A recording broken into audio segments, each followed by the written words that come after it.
In this video, we are going to discuss about test and observations for Fe3+, chromium 3+, and aluminium 3+. जैसा कि आपको पता है कि ये इसके तीन प्रेसिपिटेट बनते हैं, FeOH होल थ्राइस, क्रोमियम का CrOH whole thrice and AlOH whole thrice. ये तीन प्रेसिपिटेट तो ग्रुप 3 के लिए हम स्टडी कर रहे हैं। ग्रुप 1 एंड 2 ऑलरेडी हम कवर कर चुके हैं। तो ग्रुप 3 में हम एल्यूमिनियम 3+, क्रोमियम 3+ एंड आयरन 3+ के बारे में हम पढ़ेंगे, इसके टेस्ट एंड ऑब्जर्वेशंस करेंगे। तो आपको पता है कि हर एक ग्रुप में आप एक फिल्ट्रेट छोड़ते हो, तो ग्रुप 2 का जो फिल्ट्रेट है वो यहाँ पे हम लेंगे और इस फिल्ट्रेट को हम बॉयल करेंगे। बॉयल करने के साथ में H2S गैस आपको बाहर निकलता हुआ मिलेगा। उसमें 1 से 2 ड्रॉप आप क्या करेंगे कि कॉन्सेंट्रेटेड HNO3 को इसमें ऐड कर देंगे। ये सॉल्ट के साथ में आपने एक एक करके सॉल्ट में आपने मिक्स करा है। तो यहाँ पे NH4Cl सॉलिड भी मिक्स करना है और अमोनियम हाइड्रोक्साइड लेना है। तो आप देखेंगे कि फाइनली सॉल्यूशन को आप क्या करेंगे, इतना बनाने के बाद इसको फिल्टर करेंगे। फिल्टर करने के बाद ऊपर में आपको क्या मिल जाता है, प्रेसिपिटेट। और प्रेसिपिटेट मिलने के बाद ये मिला, एक साइड आपको प्रेसिपिटेट, इनको रिएक्शन कराया तो, और फिर नीचे आपको इस कंटेनर के अंदर अंदर आपको मिल गया क्या, फिल्ट्रेट। ओके, अब ये जो फिल्ट्रेट होगा वो क्या होगा, अगले ग्रुप के लिए काम करेगा, रेडिकल का टेस्ट के लिए।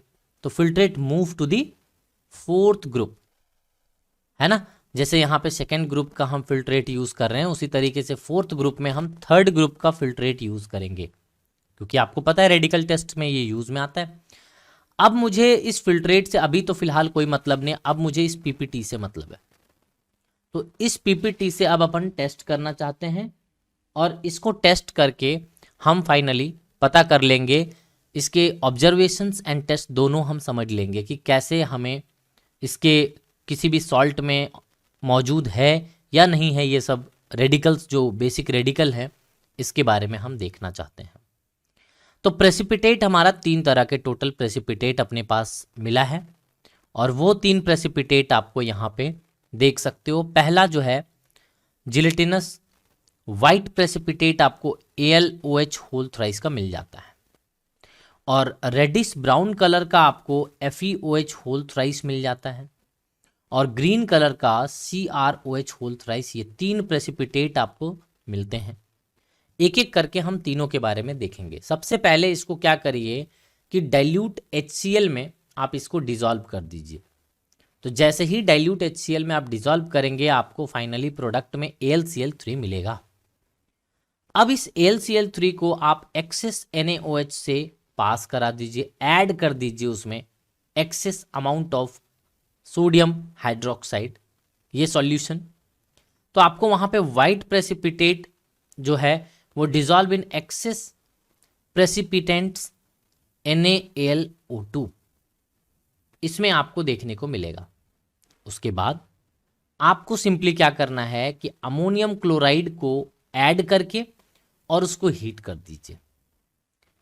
इस सॉल्यूशन में जब आप अमोनियम क्लोराइड को ऐड करेंगे और ऐड करने के बाद जब आप हीटिंग करेंगे, है ना, आपने NH4Cl को ऐड करा और इसको हीट कर दिया।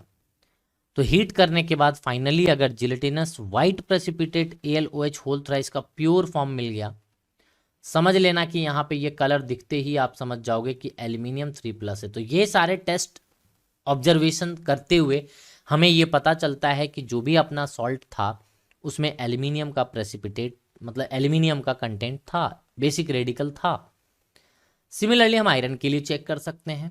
आयरन को भी डाइल्यूट HCl से पहले रिएक्ट कराइए, FeCl3 बनेगा और फिर जो सॉल्यूशन बन के तैयार होगा उसको आप 2 पार्ट में डिवाइड कर लीजिए।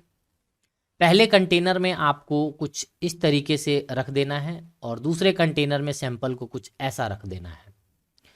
इसको जो 2 पार्ट में आपने डिवाइड करा है, इस 2 पार्ट को, पहले पार्ट को आपने क्या करना है, K4FeCN6 के साथ में रिएक्शन करा दीजिए। अगर आप इसे लिमिटेड अमाउंट में लेंगे तो आपको यहाँ पे प्रूसियन ब्लू या पर्सियन ब्लू कलर का यहाँ पे आपको प्रेसिपिटेट देखने को मिलेगा अगर आप लिमिटेड अमाउंट में लेते हैं तो, और अगर आप इसे एक्सेस अमाउंट में लेते हैं तो परसेंट ब्लू का एक्विस सॉल्यूशन देखने को मिलेगा आपको। लेकिन कंपाउंड आपको यही देखने को मिलेगा, ये वाला, ठीक है, जहां पे इस आयरन की ऑक्सीडेशन स्टेट +3 है और इस आयरन की ऑक्सीडेशन स्टेट +2 है। This is very very important. Coordination chemistry आपने पढ़ा है तो ये कंपाउंड आपने वहां पे जरूर पढ़ा होगा, ठीक है, प्रूशियन ब्लू का। तो ये बहुत इंपॉर्टेंट है, इसके ऑक्सीडेशन स्टेट को आप जरूर दिमाग में आप रख सकते हैं। तो ये पहले पार्ट में आपने ये डाला तो ये बना। दूसरे पार्ट में आपने KSCN आपने डाला तो क्या बनेगा, तो ब्लड रेड एक्विस बनेगा ऑफ FeSCN होल थ्राइस। इसको और अलग अलग तरीके से ऑप्शन में देखने को मिलता है, इस तरीके से भी देखने को मिल जाएगा, कभी कभी आपको इस तरीके से भी देखने को मिल जाएगा। तो जिस भी फॉर्म में रहे आपको घबराने की जरूरत बिल्कुल भी नहीं है, बड़े आसानी से आप टिक करके आओगे। तो आप देख लेना कि किस फॉर्म में है। ओके, नाउ नेक्स्ट इज यहाँ पे ग्रीन प्रेसिपिटेट जो CrOH होल थ्राइस का यहाँ पे बना है, इसको आप क्या करेंगे कि फ्यूज द प्रेसिपिटेट जो आपको यहाँ पे मिला है with the mixture of KNO3 and sodium carbonate. इसको जैसे ही इसमें मिक्स करोगे, है ना, एंड आपको क्या करना है, extract with the water Na2CrO4 and finally इनको ऐड करने के बाद आप उस सॉल्यूशन को 2 पार्ट में डिवाइड कर दीजिए। तो फर्स्ट पार्ट जो यहाँ पे आप डिवाइड कर रहे हैं वो यहाँ पे एसीटेट और यहाँ पे लीड एसीटेट। तो ये एसीटेट ऐड करने का मेन पर्पस होता है इसको आयंस में कन्वर्ट करना। तो जैसे ही फर्स्ट पार्ट से ये रिएक्ट करेगा तो यहाँ पे येलो प्रेसिपिटेट PbCrO4 का बनाएगा, जो कि हम ऑलरेडी पढ़ चुके हैं। और ये जैसे ही येलो प्रेसिपिटेट बनेगा हम समझ जाएंगे यहाँ पे लीड का आयंस मौजूद है, लीड के रेडिकल्स यहाँ पे मौजूद है। सिमिलरली आप यहाँ पे देखोगे कि ये सेकेंड वाले बीकर में आपने क्या रखा था, अगेन इसका सैंपल रखा था, उसमें आपने BaCl2 ऐड करा, तो यहाँ पे BaCrO4 आपको देखने को मिलता है। तो यहाँ पे यहाँ पे क्रोमियम का येलो प्रेसिपिटेट मिला, यहाँ पे क्रोमियम का रेडिकल चेक कर रहे हैं एक्चुअली ना, लीड का थोड़ी ना कर रहे हैं। यहाँ पे भी आपको क्रोमियम का मिल जाएगा कि येलो प्रेसिपिटेट मिला तो आपको क्रोमियम का एग्जिस्टेंस का पता चलेगा। तो 3 चीज़ें हमने देखा, एल्यूमिनियम को हमने देख लिया, एल्यूमिनियम 3+ का, क्रोमियम आयरन 3+ का हमने देख लिया, और इसी तरीके से क्रोमियम 3+ के एग्जिस्टेंस का किसी सॉल्ट में मौजूद है या नहीं है बेसिक रेडिकल, ये हमने देख लिया।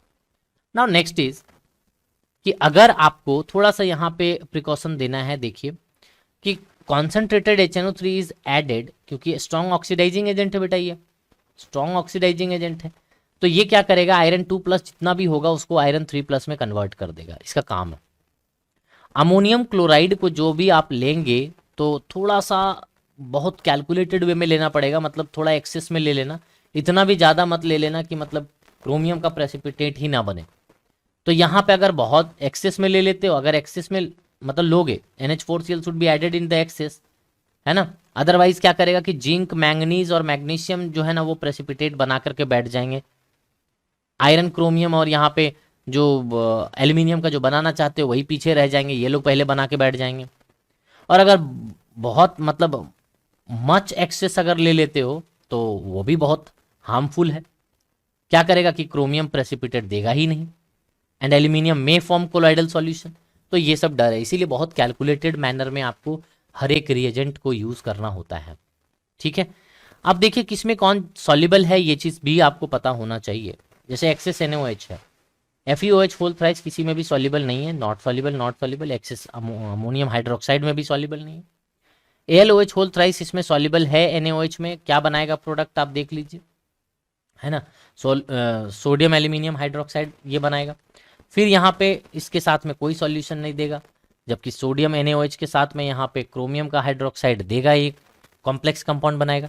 और NH4OH के साथ में भी, अमोनियम हाइड्रोक्साइड के साथ में भी ये क्रोमियम का हाइड्रोक्साइड देगा। तो इस तरीके से कहाँ पे सॉल्युबल है, क्या प्रोडक्ट देगा, ये हमने देखा।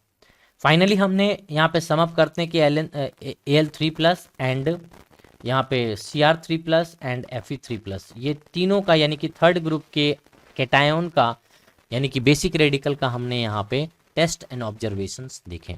तो इस वीडियो में इतना ही रखते हैं, मिलते हैं अगले वीडियो में, तब तक के लिए धन्यवाद। Thank you everyone.